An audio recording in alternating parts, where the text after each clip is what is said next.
Kanina. Hindi naman ako maliligalita. Okay lang po.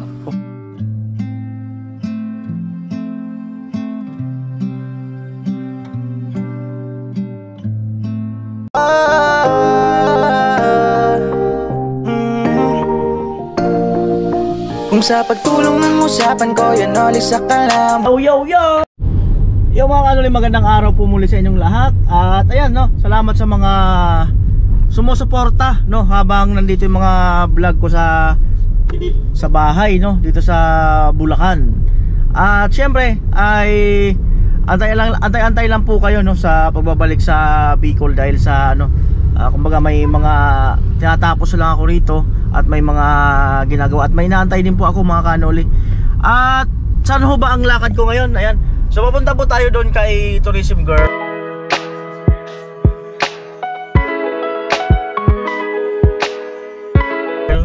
Kasi may pinapagawa yung kanyang sponsor na tawag dito. Kung nakwento doon niya na meron silang lupa diyan na tawag dito na parang hinuhulugan nila. So pinapunta ako ng sponsor niya si Mr. B para matingnan kung sakaling halimbawa kung depende doon sa kanilang pamunuan kung pwede na ba siyang galawin or pwede nang gawin. So tingnan natin at baka mamaya ay makausap din natin yung namumuno o yung presidente doon sa mga lote-lote na yon. Tingnan natin kung pwede na bang galawin. Kasi parang plano lang na ipagawa nung kanyang sponsor. Pero hindi pa naman sure, sabi ko nga baka ako hindi pa pwedeng galawin yun. So tingnan natin if ever mangyari yan, yung ano na yan, yung project na yan, kung sakali man no, kasi marami pang i-consider dyan kung una, kung pwede na bang galawin. Yun ang pinakamahalaga. Kung okay yun sa pamunuan, yung presidente nila, kung mayroon ng mga nakatira doon na mga ginalaw na, di mas maganda no? So tingnan natin kung pwede ba siyang gawing konkreto or mas maganda konkreto. Kung malaki-laki yung project, di sakali man ipapuntahin natin dito yung team, di ba? So habang wala pa naman tayong project sa Bicol no, nag-iipon pa rin tayo ng pundo para doon kay Cum Laude Girl. Ayan. So dito ako dumaan sa kabila kasi traffic nga doon sa kabila nung dinaanan ko nung pagpunta ko na tourism. Traffic doon sa Bagong Silang. Kaya sabi ko dito na lang ako dadaan. Although medyo malayo-layo to ng kaunti, pero walang masyado traffic. Di ba? Kaya medyo maganda. Kaysa doon naman ako natitingga, halos ganun din naman same din lang naman ng Metro Gate ako dumaan. Meron nag-comment dito na baka mapanood mo to. Sabi niya, Kuya Noli, bili ka naman ng ng fishball kikiam sa tindahan niya raw dito. Ayun, siyempre shout out na rin kay Pitaw. Ayan.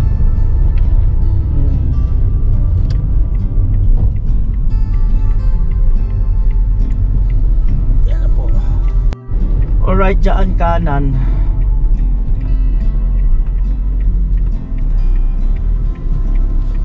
Kanan.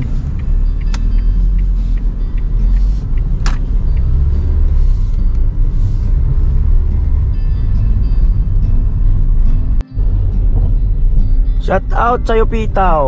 Ayun sa may palengke na yan. Nagtinda kaya siya?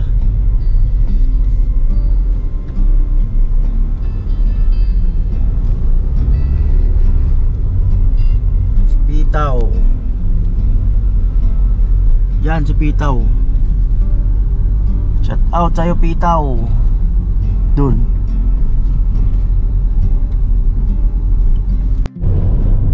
Yan po tulay. Grabe. Tapos dyan sa dulo, kaliwa.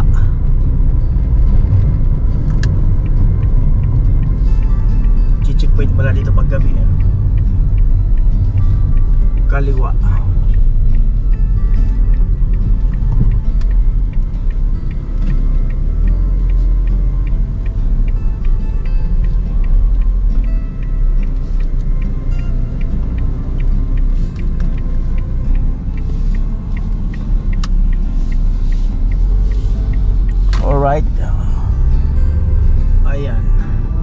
Dire-diretso.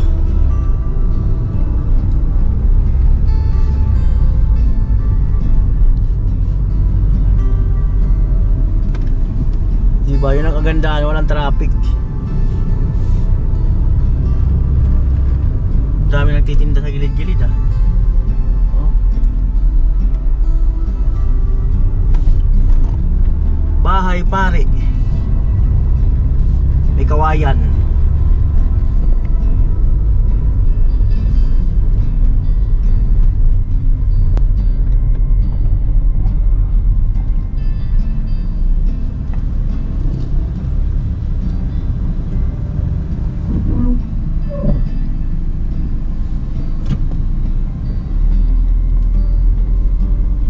Right.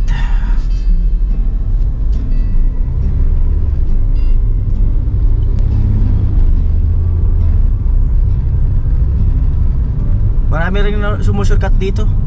Punta ng Quezon City, Novaliches, at iba pa.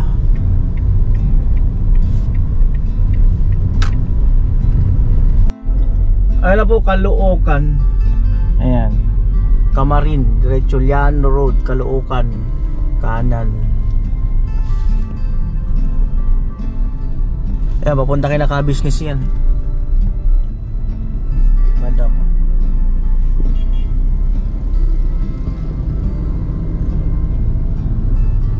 Intersection.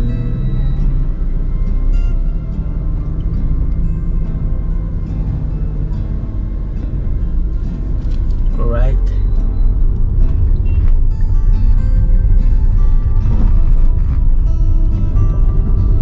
Ginagawa.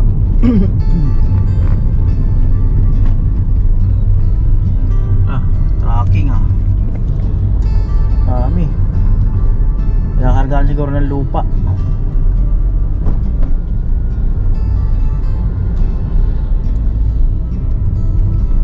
Ayan. Maluwag na. Ang daan. At yan, eskwelahan yan, no? Eskwelahan. Wala mo anong paaralan yan. Dami nag-aaral dyan.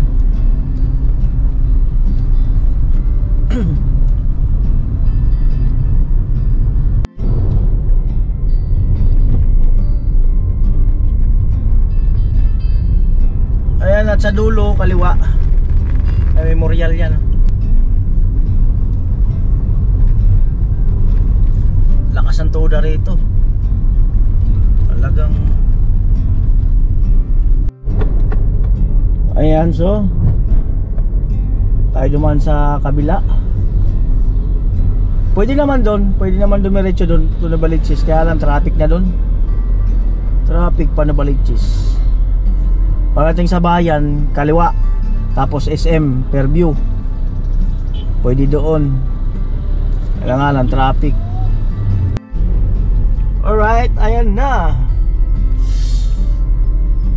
Lapit na ako sa SM, Fairview and Robinson. Eto.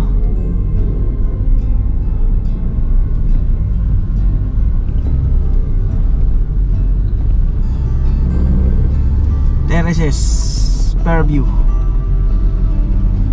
Yan.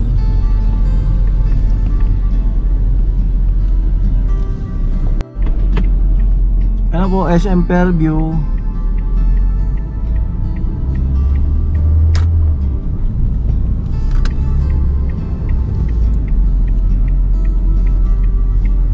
Robinson sa harapan.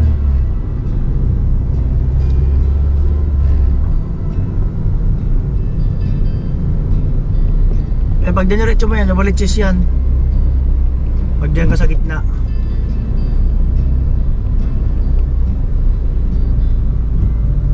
Andyan lang sa unahan yung eskwelahan ni ni tourism.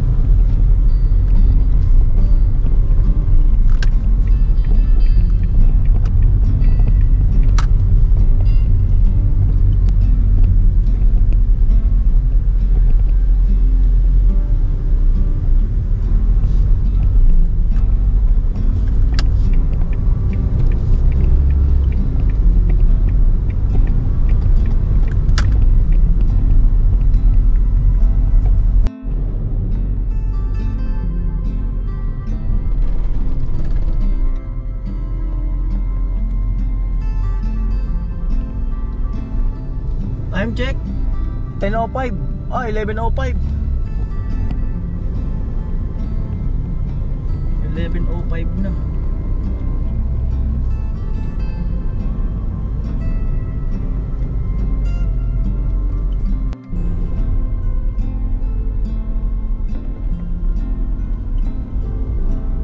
Ayan, medyo traffic ng bahagya.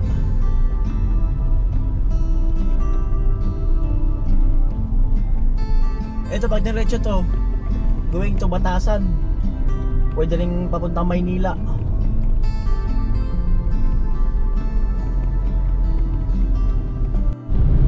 Ayan po, at nandito na tayo kina Tourism Girl sa Lilikuan.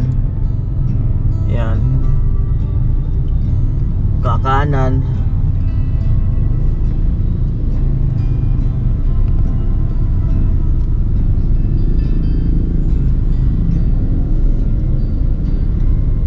Nakamotor. Yeah, gaya nyan dyan, mga singit dyan. Alerta rin ako dyan.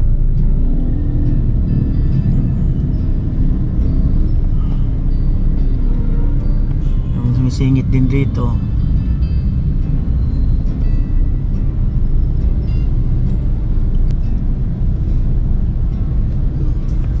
Ayan po, nakaliko na po ako sa kanan.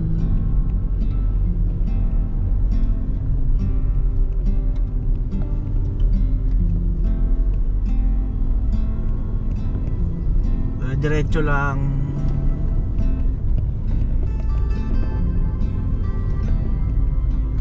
Kanan uli. Wala tandaan, Makdo. Jollibee.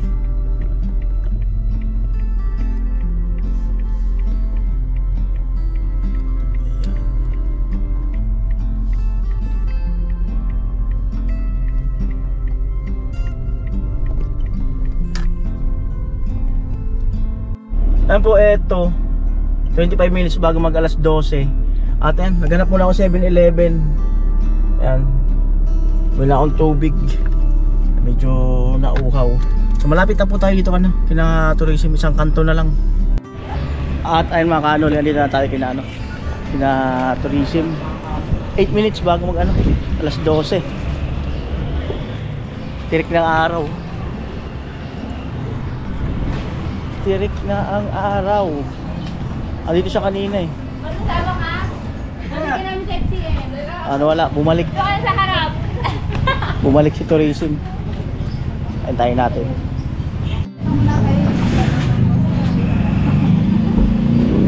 Pumasok na si Tourism. Diretso na lang ako, mga ano ulit, sa kanila. Hindi naman ako maliligaw eh. Alright. Hello. Oh, patid ni Tourism mo. Yung mama ni Tourism. Saan na yung sa inyo? Naligaw na yata ako. Oh. Dito. Una ka na. Yan. Yan.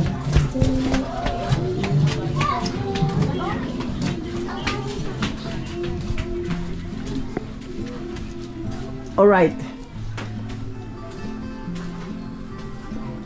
Sana all talaga. Oh, kapatid mo. Oh, ano, malita? Okay lang po. Okay na okay? Opo. Pasok kayo kuya. Pasok Pasok lang tayo sa baba kasi may sobra sa taas eh. ko. Sige po. Tsaka yung aso ko na sa taas. Ay, dala mo yung aso mo? Ay, meron Hindi. pala kayong ano?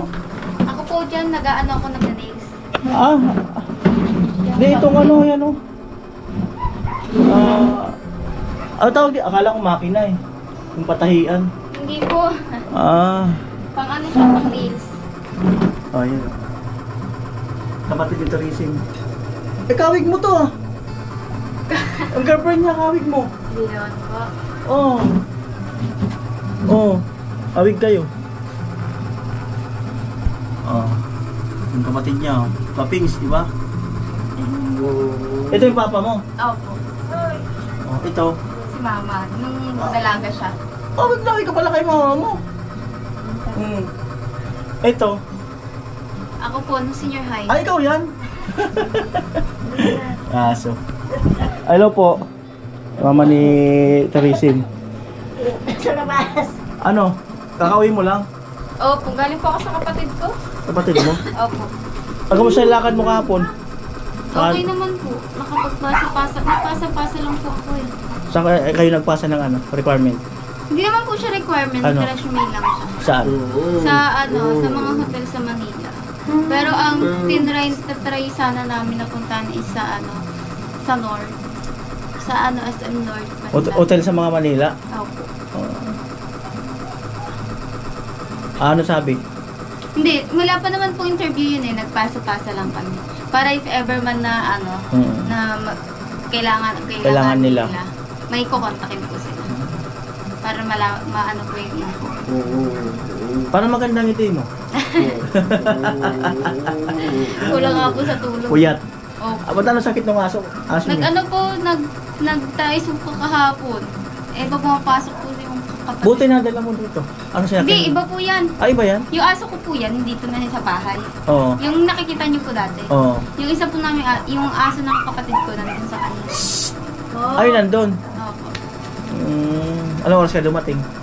Ano po, siguro mga 9:30. 9:30. Doon ka natulog. Opo. Doon po talaga ako minsan natutulog. Bakit? Mas kung sakali magkaroon ka ng trabaho doon, baka mas malapit ang uwi mo doon, di ba? Opo. Sakto lang din. Sakto lang. Ano, nabasa mo yung mga comment? Opo, may mga nabasa. Anong comment ang nagustuhan mo doon? Yung may nakita akong comment na parang yung yung pamangkin niya po ata yun is nagtiyaga siyang mag-apply ng cruise ship for 2 years. Oo. Tapos nasa cruise ship na po siya ngayon. Tapos meron po ako nakikita na mag-send ng resume sa online. Pwede naman po yun sa Gmail nila mag-send. Pero kasi ang number 1 requirements po kasi nila is yung kailangan may ka-experience ka. Hindi ko po alam kung may mga company na kumukuha ng fresh grad, pero karamihan po kasi is lang talaga. Saka pagka yung sa barko, kailangan pala ng solas.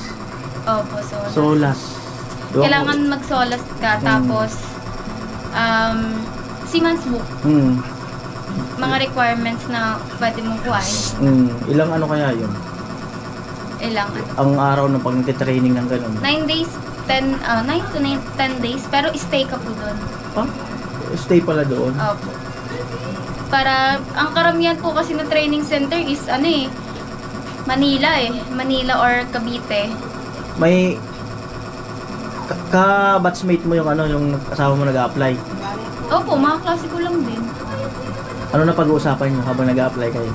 Wala, iniisip lang namin kung matatanggap ba kami or kung may kukuha ba sa amin kasi fresh grad, walang experience. Eh kasi di ba karamihan dito sa Pilipinas is kailangan nila yung mga may experience kahit fresh grad ka. Pero may mga company din naman na kumukuha kahit hindi ka, kahit wala kang experience. Huwag kang matakot sa walang experience.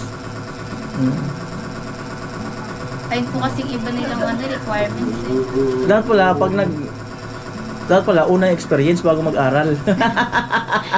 Kasi yun ang hinahanap eh. Oo nga po eh. Kung alam ko lang na ganun, magtatrabaho na lang muna sana ako. Para after magtatrabaho, aral, pagkat mag-aral. Trabaho ulit.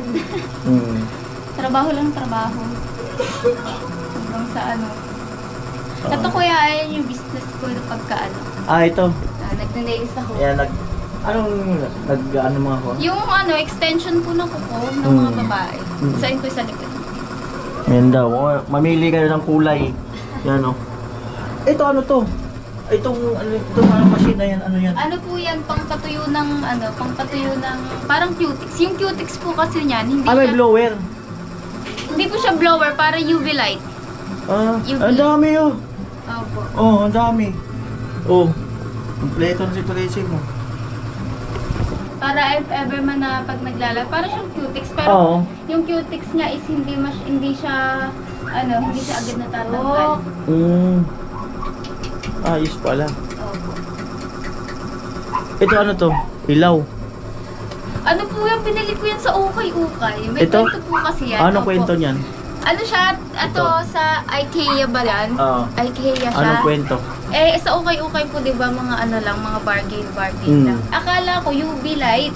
Ayun pala, Anong UV light? yung UV na ano, Yung may ilaw. nakakatuyo ng ano din, ng cutex. Oo.